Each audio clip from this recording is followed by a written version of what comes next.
These were originally designed for the Navy SEALs. Opened up like this. All right, that's it. This is what I'm taking for the trip. Hello, welcome to WayPoint Survival. Today, I'm going to show you my swamp outfit for going into the Everglades. Stay tuned.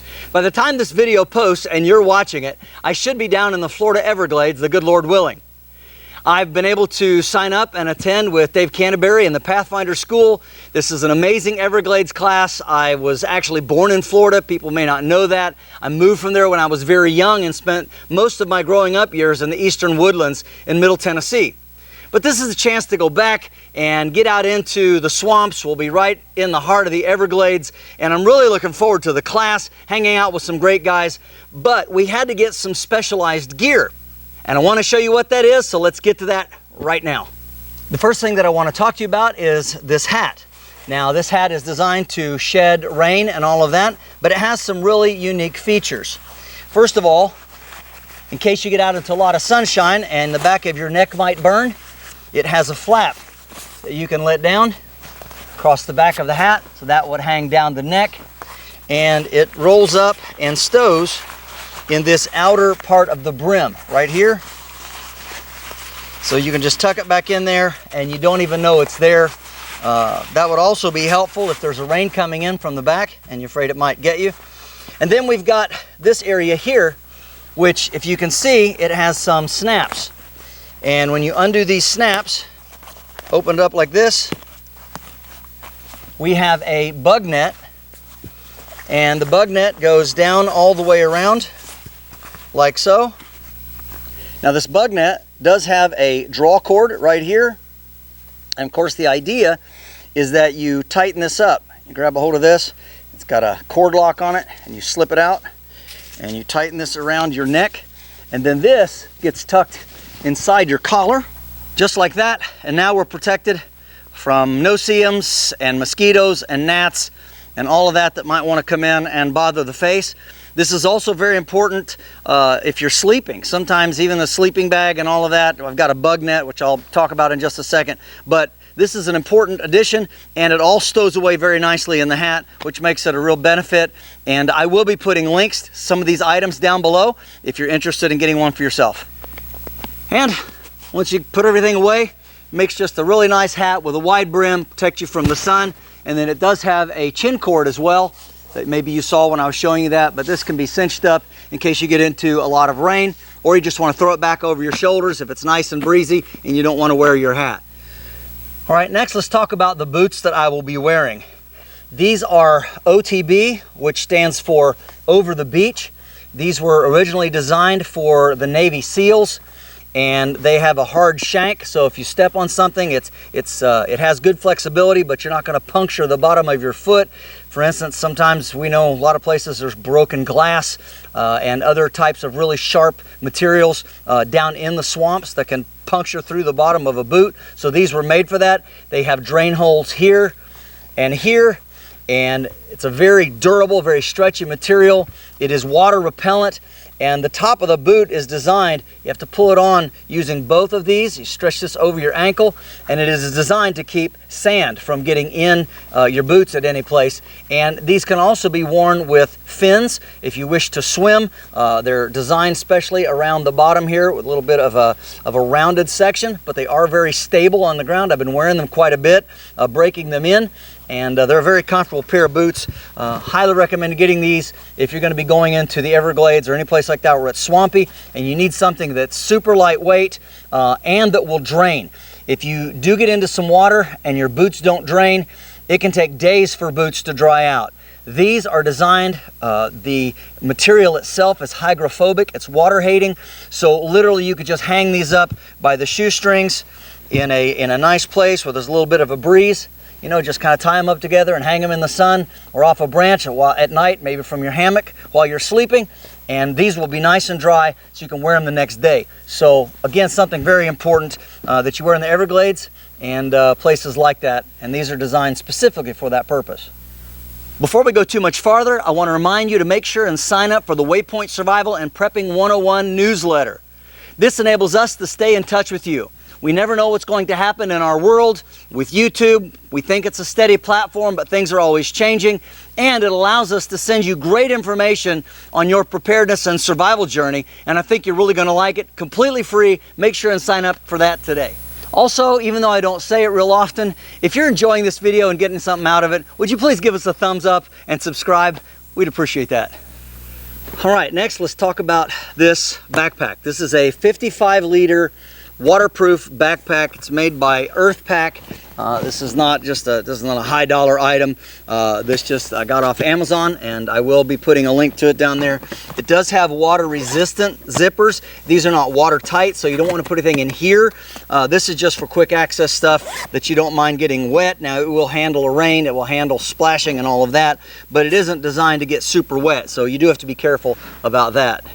And it is a roll top type, so you roll the top down, that makes it waterproof, and then it snaps down the sides here and here. It also has a strap that comes across the top. There's a buckle back here. You release that, and then you unroll it to get into your gear. All right, let's get into this. All right, the first item that we come to is in a red bag. Red's easy to find in the woods, and all of these bags, they just help organize the gear, but this one in particular, this is for my Pathfinder 8-inch skillet. I do have a titanium spork. I'm not real fond of them, but I do use them. I also like it because it's just compact and lightweight. I also have a number of just napkins and paper towels, but inside of here I also have a folding spatula, and I keep that kind of wrapped up, keeps it from rattling around inside. More paper towels. This is to keep them dry in case I would get into a dunking or a rain. I have a bag of good salt. This is Virginia salt. This is a 400-year-old salt mine. It's below the pollution level. It's super healthy for you. And then I have a small scrubber here, and you can take this bottle out. This is just a good wilderness wash. You can see there, and a neat little scrubby on there. So we've got our bristles, we've got a scraper, and that's pretty handy then for what we need it for out in the wilderness. All right, so that's all that's in there, and that just rides safely inside of this bag, because once you use it over a fire a few times, that's going to get a lot of soot on it, and the bag keeps the soot out of the rest of your equipment, as most of you already know that. The next item that I'm bringing is my little first aid kit. I've shown this in multiple videos, so I'm not going to go over it extensively, but basically it is my small first aid kit with just basic first aid items. I do have a couple of hand warmers, and then also some good first aid salve, and last but not least, I have a tourniquet just in case. And of course, when you get to the class or when you're doing something outside, you want to go ahead and take this out of the package so that it's ready to use, but I just keep it kind of stuffed in there for now. Makes it a little easier to get to. The next items that we have, I have my titanium grail set, and it does have the can here that you can pull off. These are really tight, but this can be used just over the fire by itself as a pot, and this is for filtering water, of course, so very handy, pretty lightweight. I also have the Pathfinder 32-ounce bottle and cup, so redundancy for clean water and filtration. We're not going to be in salt water, but it's going to be dirty, nasty swamp water. The next item we have is the Blackbird Haversack by Blackie Thomas, and has a zippered pouch here. Just a few items. First of all, I have my New Testament, in case I want to do some reading, of course, stay up on my devotional life. I also have a Write in the Rain pad with address in it, and a Write in the Rain pen for taking notes. And then I have a couple of heavy-duty contractor garbage bags, and that just goes a long way for weatherproofing anything. Many of you are familiar with how useful those are. Getting into the main compartment, a pair of leather gloves. We have toothbrush, toothpaste, a little bit of hand soap, some deodorant, toilet paper, and some wipes. And then I have some extra batteries for my headlamp. I have a spare flashlight, and then a charging block. Those are all very important, recommended on the list. And finally, we have 100% DEET. Keep all the bugs and stuff off of us. Next we have the food bag, and this is pretty basic. Now we are going to be harvesting, hunting, and doing things like that, but this is just extra food. I'm going to be taking a half dozen eggs. I have 4 packs of pre-cooked bacon. Just saves time in camp. I have several packs of this Hereford shredded beef, and you can get this at Walmart, order it online. I also have some canned butter.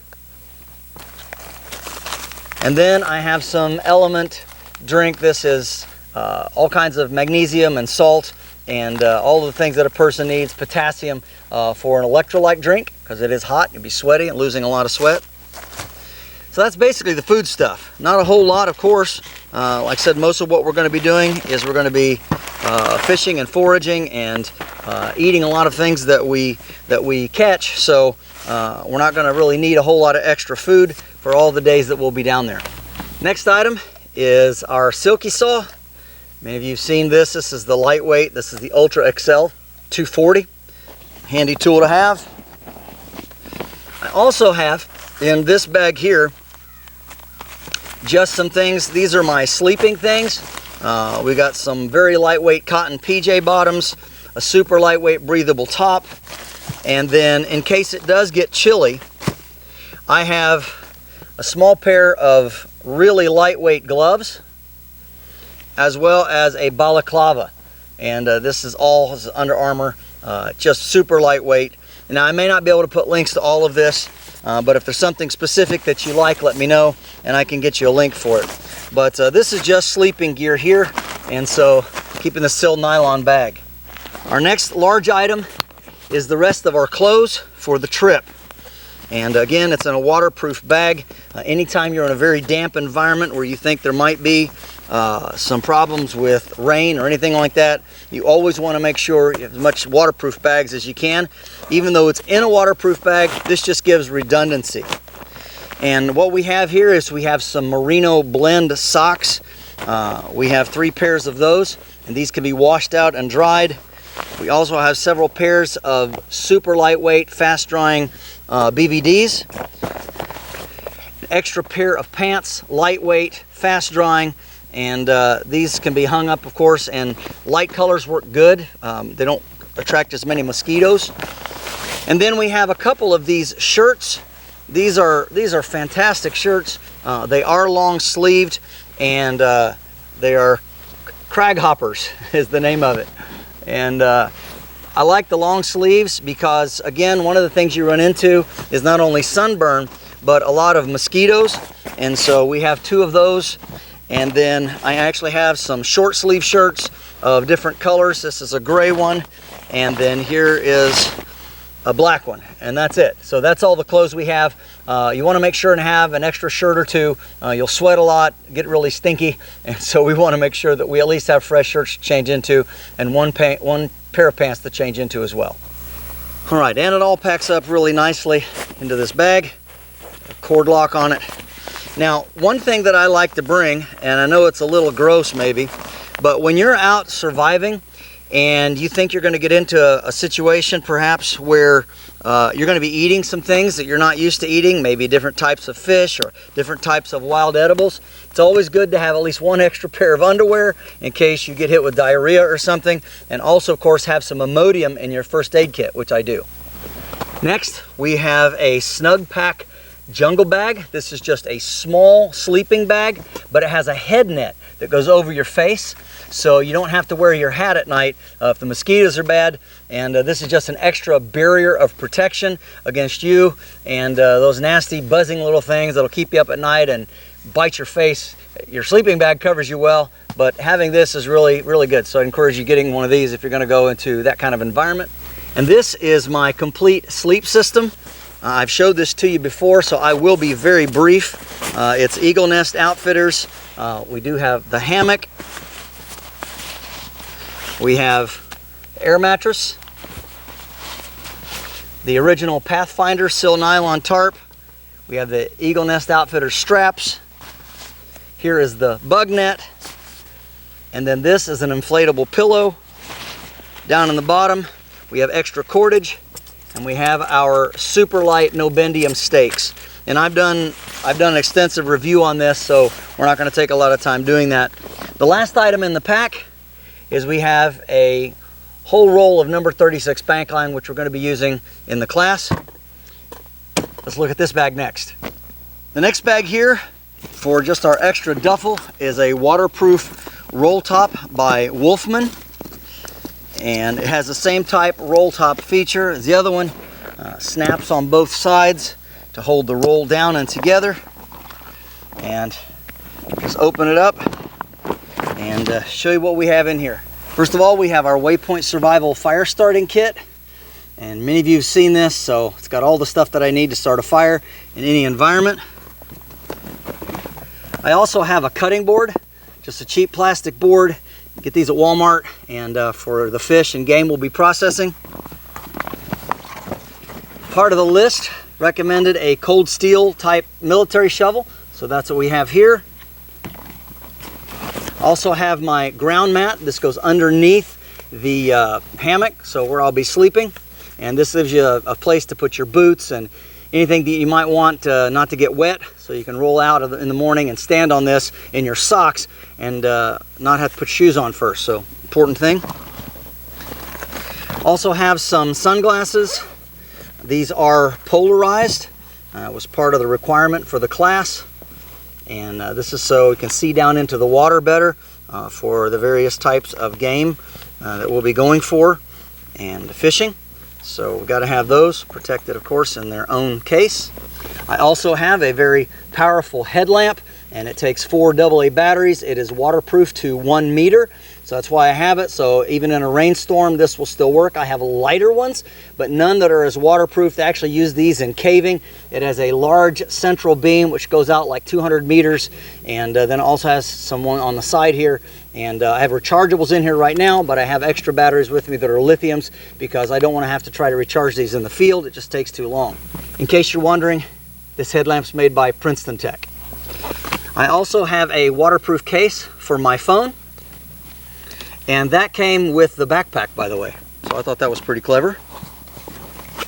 I have a quick drying pack towel for when I need to shower or clean up, or if I get in a rainstorm and get wet. I have my compass, a hank of cordage, and a handkerchief. This stuff will, of course, go in my pockets when I actually leave on the trip. I have my rain poncho, this old German rubberized rain poncho with my rain hat and rain pants in here so I can stay dry if it comes a downpour. I have my handy little fishing kit, and I have showed you this before, so we're not going to be extensive with it, but there's some fishing line, fillet knife, there is a bunch of hooks and bobbers, and just the odds and ends of things you might experience and you might need when you're out fishing. For a knife, this is what I'm taking. It is White River, and this is designed so that it's a high-grade stainless steel, and it's not going to rust on me around water. It does have a built-in small ferro rod, so I'll be just leaving that on there. And then finally, we have some camp shoes, just some knockoff Crocs that I got at Walmart, so I can walk around camp while my other shoes are drying. Very last thing is I have an old military style repair kit.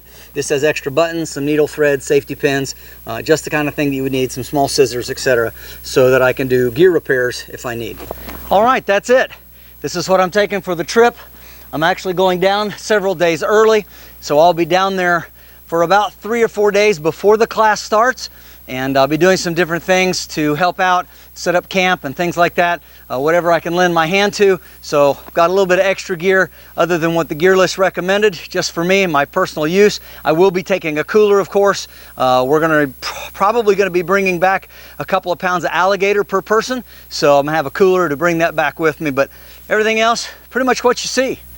Well, I hope you've enjoyed this little look into what I'm taking into the Florida Everglades. I love doing primitive camping. I love doing vintage camping styles, the hobos, early 20th century stuff, but we also do some modern things as well. And so it's nice once in a while to be able to show you some of the other gear that I have in use that we don't talk about all the time. So again, thanks so much for watching. I really do appreciate it. This is James Bender for WayPoint Survival. If you like this video, please give it a thumbs up. Also, make sure and check out the links in the description box below, just under the More button. While you're down there, you'll find the link for our WayPoint Survival digital class. This is where you can sign up to train in the comfort and convenience of your own backyard the top 20 skills that we consider to be the most important from our Phase 1 Survival and Bushcraft class. You'll also find the link where you can sign up for our WayPoint Survival and Prepping 101 newsletter, absolutely chock full of great ideas, and thank you so much to everybody that signed up already. Such good information, you're going to want to print it and keep it out. Comes to your inbox at least once a week, if not more often. You'll also find the link for our WayPoint Survival digital class. And this is where you can sign up to train with us here at our beautiful training facility in Southern Ohio. And when you go to that website, make sure and check out the required gear list. That's very important. And as many of you know, we've started a WayPoint Survival Shorts channel, and there will be a link down there as well in that description box. We're trying to build that channel, and thank you to everybody that has signed up already and subscribed. We really, truly appreciate it. And if you haven't subscribed to this channel, we ask that you please do so. We'd really appreciate it. And when you do subscribe, make sure and press that bell button so that you can stay notified of all of our upcoming videos, and we'll talk to you next time.